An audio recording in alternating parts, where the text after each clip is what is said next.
name is Varshini Yanavasigan. My topic today is on mental health in the South Asian community. How would you feel waking up every morning with a mental illness, dreading what the day has to bring on, and knowing that nobody around you believes that your condition is real? I believe it is fair to say that the topic of mental health and mental illnesses is considered a taboo in the South Asian community. In this community, mental health is not perceived as a real issue and often seen as a petty little problem that will tide over in a week or two. The word mental itself has a negative connotation. It's associated with being crazy or having unnatural behavior, and often used as an insult towards others. Those who come out and share their struggle are often frowned upon and hushed. This entire outlook on the mental health topic is what makes it difficult for people to come out and share their struggles with their family and friends. What I would like to bring awareness to is that having mental illnesses is nothing to be embarrassed about. They are definitely real, and they should not be swept under the carpet, no matter what others' opinions are. Mental illnesses should not be neglected, and it should be taken into consideration that there's a wide variety of mental illnesses, including depression, anxiety, eating disorders, and this list can go on and on and on. Mental illnesses affect those of all ages, including adolescents, adults, and even the elderly. The causes of these mental illnesses can range from societal and family pressure, educational stress, or even the process of immigration and coming into a new country. What should be noted is that mental illnesses are not something that should be hidden. They should be brought out, and the society that we live in needs to be more aware of how to treat these mental illnesses. Unfortunately, the support system that is fundamental into treating these mental illnesses is not as strong as it should be. This is evident in the increasing number of suicides and self-harm rates in our community. What we need to learn as a South Asian community is to encourage people to talk about their problems and bring awareness to these issues and their consequences, and show them that they can get through this with the help of those around them.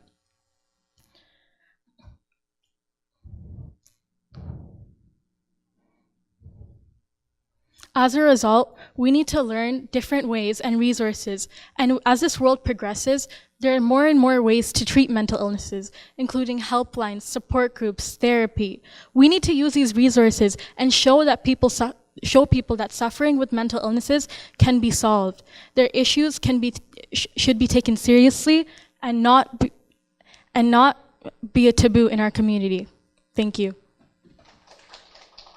Thank you, Varshini. I really liked how you brought in a South Asian perspective to this particular topic, because yes, it is a concern, it is taboo, and you really brought that point across, and it was well informed. You had a lot of facts, you had a good tone, good pace.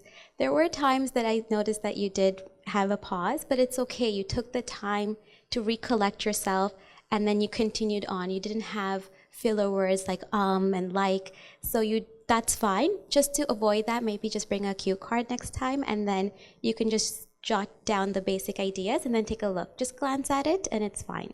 But otherwise, you did an amazing job, especially with the content of it. I thought it was very powerful, bringing in immigration, the different kinds of very South Asian specific issues that we go through when it comes to mental health. So you did a great job. Thank you. Thank you.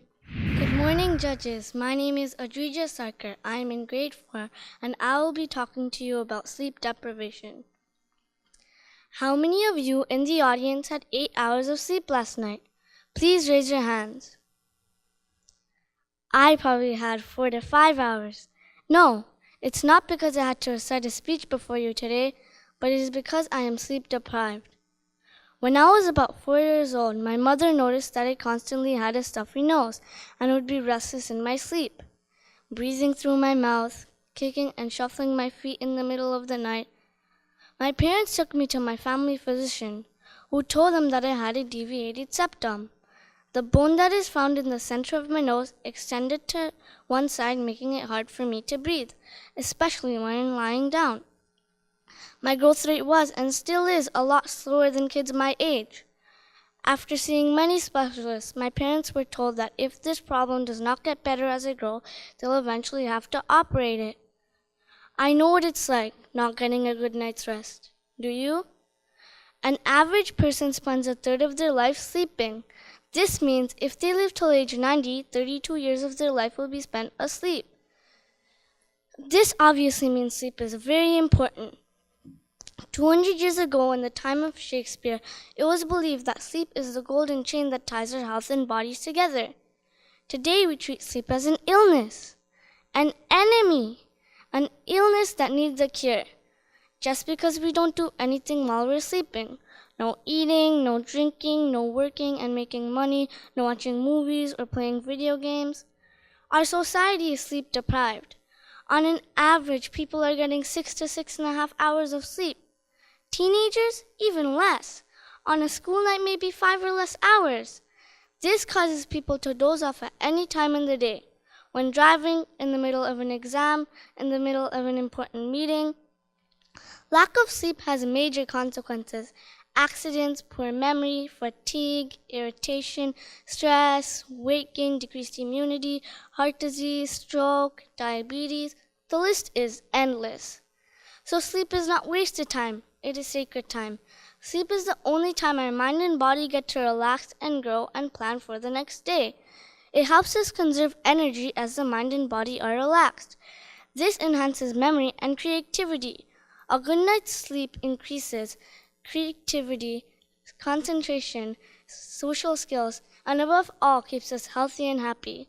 So find the time to sleep, because lack of sleep can kill. I know what it's like not being able to sleep night after night. So please appreciate what you have. Please sleep. Thank you.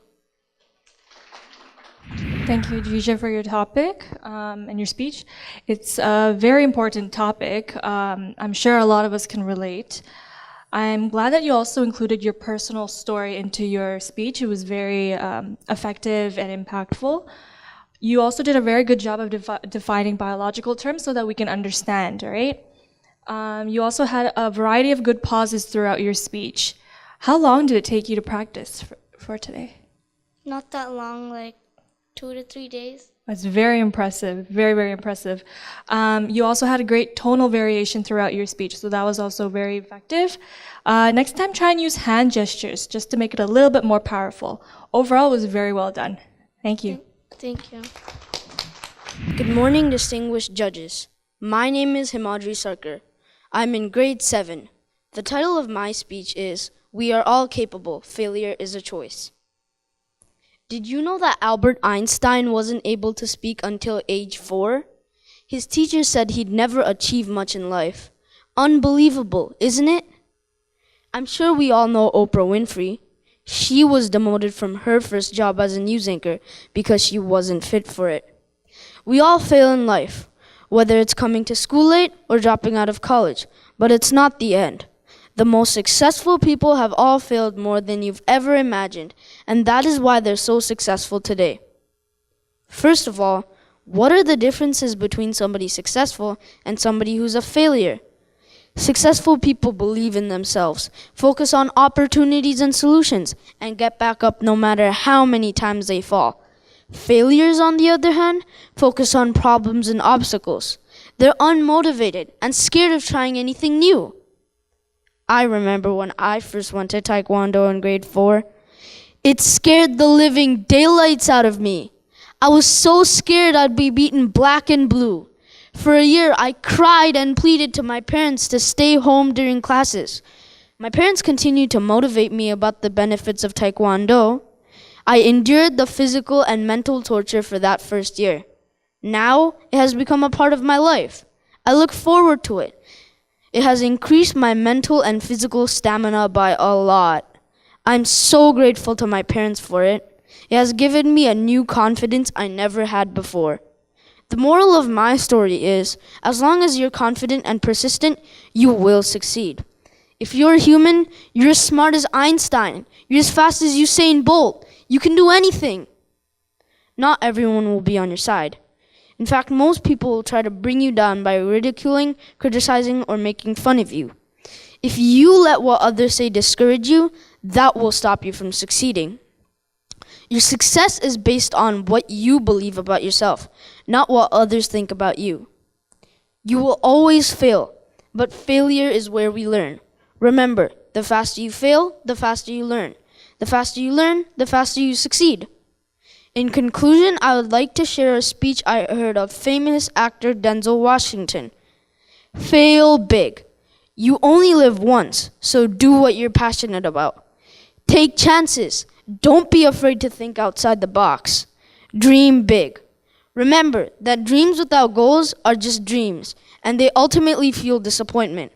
Have life goals, yearly goals, monthly goals, daily goals, and understand to achieve these goals, you must have discipline and consistency. You have to work at it every day. You have to plan every day. Working really hard is what successful people do. Thank you.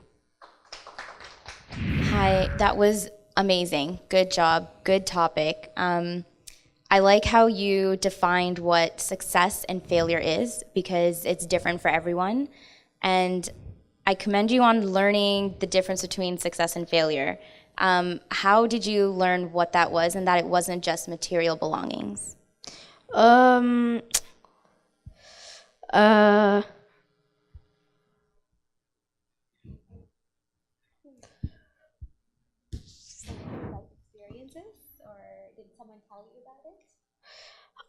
Firstly, I don't really know. I kind of learned it from myself, but I also learned it from researching for my speech.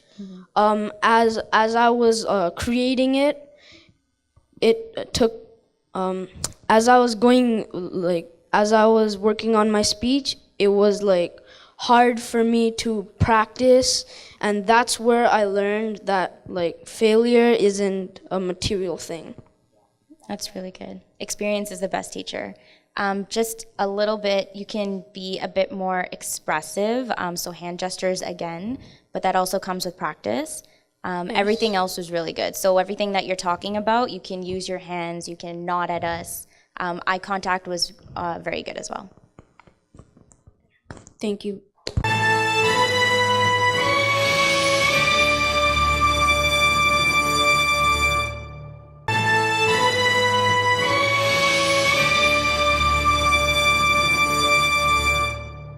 It is never easy to sacrifice one's own interests for the sake of others. However, it is convenient to do something generous for oneself and your loved ones. But what about for strangers? Hello, ladies and gentlemen, honorable judges, and fellow contestants. My name is Anamika Pomik, and today I'll be sharing a few thoughts on altruism. Altruism is defined as the practice of selfless concerns for the well-being of others. Many a times, I wonder how fortunate I am to have a family to go home to and a livelihood that provides me adequately. Our everyday challenges and responsibilities, both at home and at school, have occupied most of us to such a great extent that we fail to realize that if we are where we are today, it is simply due to the grace of God and that He has sent us all here for a purpose. Living in Canada has helped me realize what I've left behind and the small changes I could attempt to bring in this society. The altruistic act of self-sacrifice brings about inner realization and devotion towards others. Martin Luther King is well known for his heartfelt speech, "I Have a Dream," which he gave on August 28, 1963. He talked about a life without segregation and inequality. He also talked about freedom and justice. King practiced altruism by placing others' needs before his own, and eventually even sacrificing his life so that others may live a life free from discrimination. A true hero indeed. Did you know altruism was demonstrated in the Titanic catastrophe too? I'm sure most of us have watched the movie and enjoyed it immensely, but what was the key message? Many young men lost their lives giving priority to children and young women to be rescued and attended to first. What an act of altruism, right? Come to think of it, I now finally understand that I too did demonstrate a small act of altruism in my younger days. Let me share a short story with you. It was a short visit to our village home where I had come across an awkward incident. You know how you see ducklings following their mother in a chain? Well, one of the ducklings had fallen into a small dish just about my height at that time. Being a 7-year-old, I was old enough to understand the affection of a mother towards her little one. Without any further thought, I jumped into the ditch and lifted the traumatized duckling and handed her to her mother. If only you could feel the joy that I felt at that very moment. So you can clearly understand that altruism is not only practiced towards humans, however, also towards animals. Friends, trust me when I say this, the happiness and inner satisfaction that you experience in fulfilling someone's needs and going that extra step in saving someone's life selflessly is unimaginable. Can you even think of a world which is even selfish? Let's do a quick activity. I want everyone to close their eyes for 10 seconds.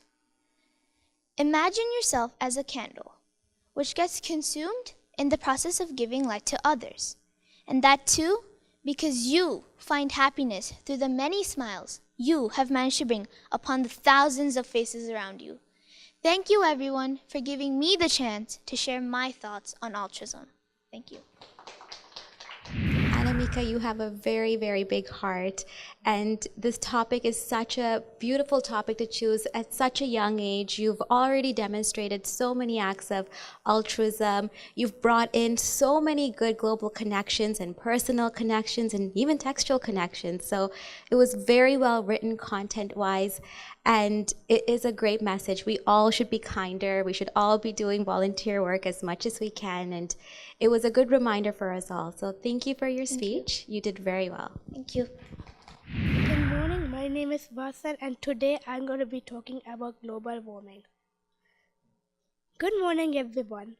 Today I am going to talk about global warming. Why don't we realize the importance of global warming? Our negligence, our stupidity and our own priorities convert this earth into hot, dry land full of toxic chemicals. In this condition, there will be no water, no oxygen, and no living things. That means end of world. So now is the time we have to get together to stop this villain who is staying in all of our roots. If not, we are digging our own graves. The modernization with high tech around the world has already destroyed so many forests and natural habitats around the world. Pollution takes place everywhere in unthinkable ways. Do you know penguins from South Pole has plastics in their bodies?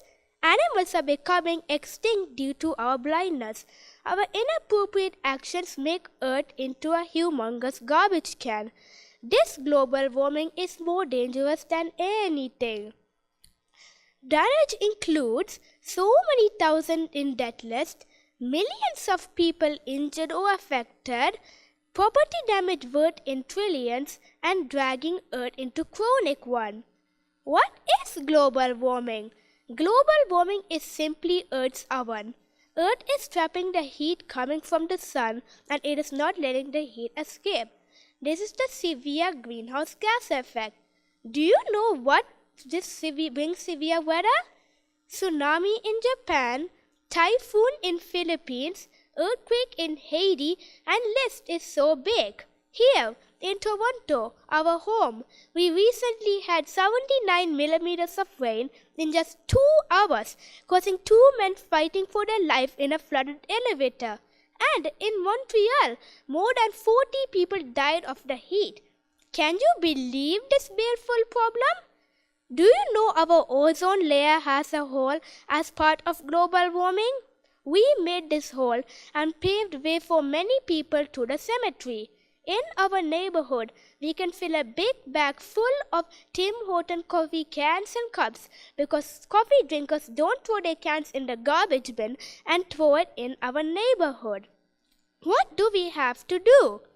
Government has to pass bill to protect all green environment, no pollution, nothing dangerous to the environment, no atomic or nuclear weapons, severe punishment for forest destroying and pollution, and also there should be a Nobel Prize for protecting our lovely environment. Children in every grade at every school must be educated about global warming. Heat is increasing, ice is melting resulting in sea levels increasing. Death is nearing us. If you are not aware of this daily hidden headache, you are going to kill yourself or your near future generation. Shall we get together to stop global warming? Are we going to migrate to another planet? No. So please stop doing your daily routine which increases carbon dioxide. Thank you for listening. Thank you, Roshan, for your speech. It was very informative. You also touched on many points that are very thought-provoking. You also had a great structure to your speech. Your tone and pace were very well done. It was at a pace where we can all understand and grasp onto the material. Next time, try and include some new points to the conversation and make it a little bit more engaging by using your body a little bit more. Overall, it was very well done. Thank you. Hi, my name is Nigrian and I'm going to talk about bullying and how it feels. Bullying is something that happens a lot to other people. Bullying can take place anywhere and happen in many different ways. It usually happens when people treat others in a bad way, which makes them feel very upset or angry. It can be started by one or more people and happen to more than one person at a time. Bullying can happen in person or other ways such as the internet. There are several examples of bullying that can take place. For example, using bad words when talking to someone. Sometimes people don't think before talking and say mean or hurtful things. An example of bullying is physical violence. For example, if someone punches, hits, or attacks another person for no reason, it is bullying. This is very bad and can affect a person's physical and mental health with injuries and fear. This is very negative. Finally, the last example is cyberbullying. This takes place when people use the internet to spread lies or rumors which can attack other people to treat them badly. Bullying is bad because it makes people feel upset or angry. This creates a problem for themselves and others around them.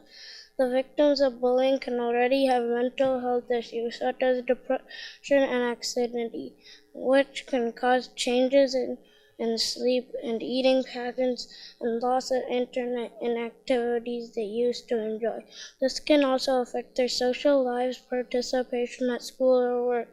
Bullying can also create a tense, negative atmosphere at your school or work, which is why it is very important to be respectful in other ways you want to be treat other ways the way you want to be treated. This way everyone can be happy. Bullying can also happen if you ever see bullying happening. It is important to stand up for that person who is being bullied. Try to support them and be kind to that person who is being bullied. Show them that you care by trying to include them in other activities. For example, sit with them at lunch or talk to them at school or invite them to do something afterwards. Make sure to keep friendship with them. It would help them know that they aren't alone. Sometimes it is the small gestures that can go a long way and make a big difference. It is going through something difficult. If you're being bullied, try to ignore it. Although this can be difficult in the moment, try not to take it personally, as this would make you feel sad. Tell someone that you can trust so you can get support from the problem can be solved. Also, try your best to stay away from people so that you won't be attacked.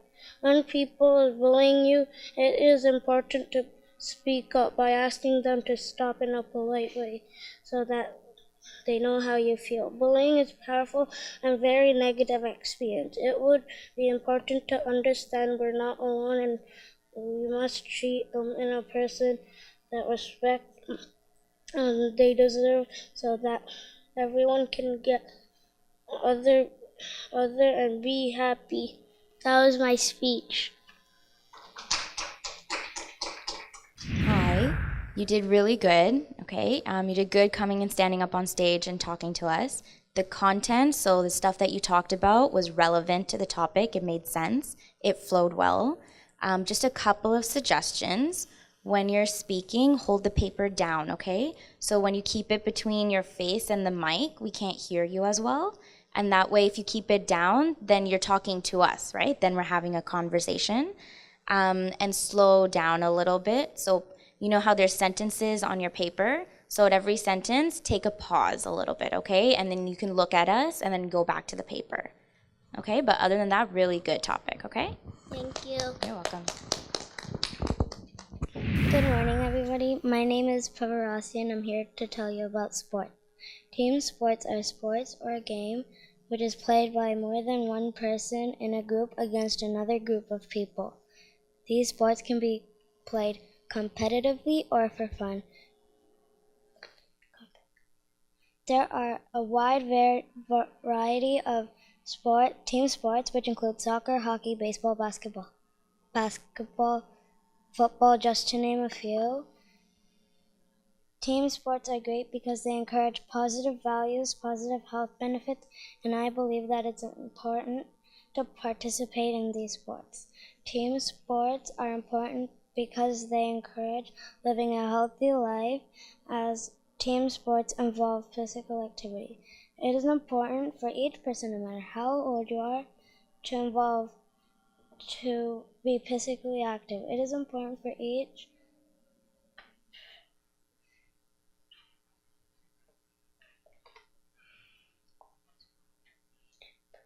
no matter how old you are, to be physically active, and team sports help you achieve that. Many team sports involve running, walking, and jumping for a long time. This is good for your heart because it helps pump your blood and helps your lungs breathe better. Team sports also make your muscles stronger and bigger. This is because muscles are what move your body. By moving, you're working your muscles so that they become bigger over time. By improving these things, you can live a longer life. Also, playing team sports is a good way to take your mind off stressful things so that you can be happier. Also, sports are a great way for people to meet new people and make new friends. If you are shy, you can meet and talk to new people when you play team sports. Team sports encourage talking with others, which makes shy people more outgoing. Team sports also teach everyone how to play fair, obey the rules, and sportsmanship. This is important because everyone needs to follow the rules of the game to have fun while respecting each other so that everyone is happy and safe. Team sports also help people learn to work together as a team. This is important because everyone is trying to achieve a common goal. To get involved in team sports, you can sign up for a sport team or activities at your school. Another way is to go to a local community center, which will have a wide variety of team sports programs that will be good for you. If you have money, join extracurricular sport team. If you are just looking to have fun, there is a house league. However, you want to become the best version of yourself that you can be. In conclusion, team sports are good for you. This is because they can get a lot of health benefits such as bigger muscles, stronger heart, and lower stress. It is good for you because it teaches good skills such as fair play, sportsmanship, teamwork, and cooperation. These skills can be taken and used anywhere, such as in school, at work. If you want to get involved, join a sports club, club at school, go to a community recreation center, or join a sports club. Thanks for listening and have a great day. Thank you, Pavarasi. You did a really good job. Are there any sports that you play? Do you play any sports? No? I play Okay. soccer with a basketball. What's that? I play soccer with a basketball You because play soccer with a basketball. I don't have a soccer ball. Well, at least you're playing something. There's a sport there. I don't think it matters which ball, but that's a unique way of playing soccer, I'm sure. You did a great job. Just try to project your voice a little bit more because it allows us to hear you more clearly. Right now, we're straining to hear you, but you had a good speech. We just want to hear all of it, okay? So other than that, you did a good job. Thank you.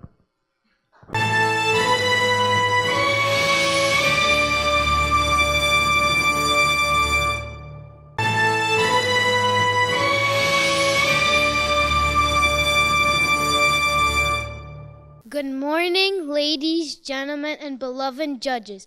My name is Suyin, and I will be discussing about the importance of kids over the age of 12 should be able to work. I think kids should be able to work because they will be building new skills for the future. Also, they will earn independence by gaining money and saving for the future. Working at a young age is important because you will be learning new skills. For example, communication skills, how to count money and to be a professional. Saving for the future is important because when you have loans or debts to the government, you will have to pay back to them. But if you don't have a job, you will be suffering because you won't have enough money. So, and if you have enough money to give to the government for your loans and debts, you can be paying your taxes properly, your electricity bill, water bills, and you can help your parents with financial crises. And or you can buy new things for your home or buy a new car. And if you have a job, you can help others get more stuff for your parents. If they have medicine problems and others, you can buy medicine for them and help them out. I hope with all these benefits, wouldn't it be wise to decrease the age to age of 12 for work? I hope you enjoyed my speech about working at a young age. Thank you. Hi, Suyin. Thank you for your speech. One question. How old are you? I'm gonna turn 11 in October, So are you ready to start working next year? Do you think so? but the government has to decrease the age. Yeah. Well, you do work at home, hopefully, helping out your parents, right? Yeah. Perfect. So in terms of your speech on this topic, you took a very interesting perspective on this topic, so that was great. You used a lot of great examples and tips that are very thought-provoking. Your speech was very clear and at a good pace, so keep going with that. Just try and use your hands a little bit more and move around. Don't be afraid to move around on stage. Overall, was very well done. Thank you. Thanks. Good morning.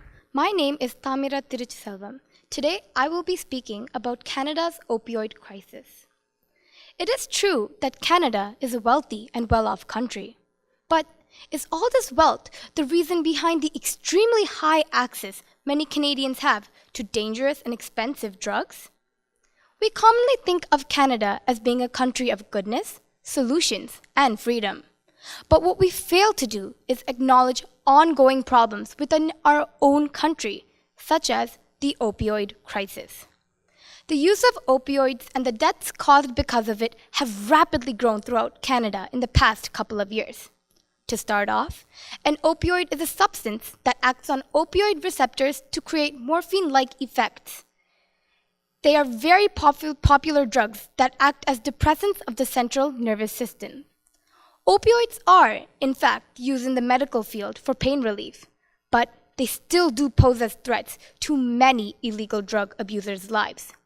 Some are legal through prescription and are considered safe if used correctly, while others are illegal and can cause death if used in a large amount or mixed with another drug.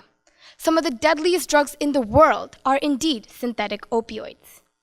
Now, there are many different kinds of drugs found in opioids, but the main problem seems to be fentanyl, a very powerful drug often found in street opioids.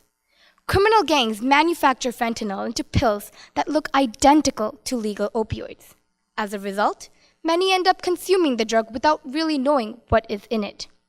So, it is not only the illegal opioids sold on the streets that pose as threats to lives, but also the legal ones too. It only takes a little bit of extra fentanyl to cause the hearts of the users to stop. Sometime back, CTV's Kevin Newman explored how quickly these criminal gangs were spreading throughout Canada. To go in depth with the use of opioids with the younger Canadians, him and his team spent a week at a town called Sault Ste. Marie in Ontario. This town is one out of the many Canadian communities suffering from the opioid crisis. This town is described to be hopeless as their economic needs are preventing them from focusing on their opioid crisis. The team has even encountered people who knew they would die in months, but still continue to use a drug as a result of the extent of their addiction. Even the health officers of the city have lost all hope. Addiction has taken over this community and many other Canadian communities, and there's nothing that has been done to stop it. As you can see, opioid overdoses have gone out of hand in Canada. The drug is becoming more accessible to youth who are unaware of the dangers of it. I knew a boy, a Waterloo student with a bright future ahead of him, who died last year because of an accidental opioid overdose. It is devastating and saddening. Something must be done soon. Canada's opioid crisis is a task that will be very hard to overcome. But that does not mean it is impossible, as we are already seeing improvements. It does not all have to depend on the government too. It can start by bringing awareness to Canadian families at home and telling them how they can prevent this problem from affecting their families. These pointers would include keeping their child busy with extracurricular activities and school and monitoring their child's behavior constantly. So hope should not be lost, as the fight to end this crisis has already begun. Thank you. Hi, Tamara. That was that was really well done. You spoke very clearly. You spoke to us. The content was really good. It's funny, I was actually going to ask you what you think we could do to reduce the use of opioids, but you answered it within your speech, so that was really good. Yeah, you used hand gestures really well. You spoke clearly. You spoke at a good pace.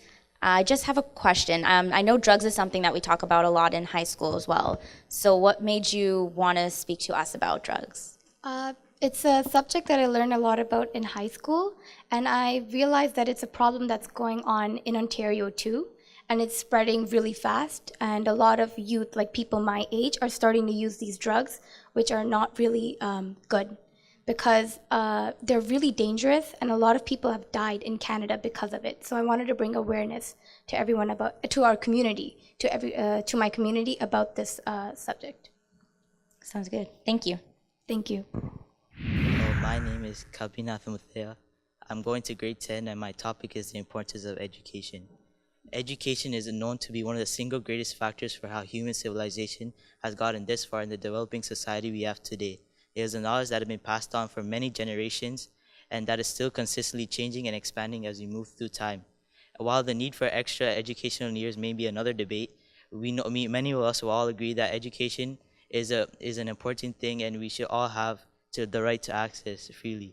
Education can help open many opportunities to everyone. It can help you getting a higher education can help you obtain family and social respect through the recognition of their studies. It can also open up to many opportunities and can be beneficial at every aspect.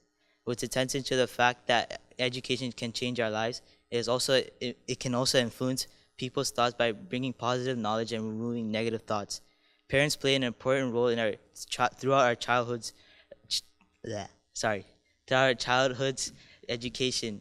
They always strive their best to get the best education that we can get, so that we can be successful in the future. The best ways of strengthen our ways of skill and knowledge is, for example, reading books, newspapers, and watching educational programs. This then can, like individuals like us, can land our dream job and in the future. Regular and proper study also leads towards the success. Earlier in the day, education was tough to get and could not get education. So it was tough to get into the preferred colleges because it was for the high cost. Nowadays, it's simple and easy. Educations can get to loans, grants, and scholarships. In short, education is an important factor, and everyone should have access freely. And education is an important factor for the society we have developing today. Yeah. Thank you, Kathy. You did a really good job. This is such an important topic, especially since we're educators and we think education's important. So you picked a very good topic in that sense.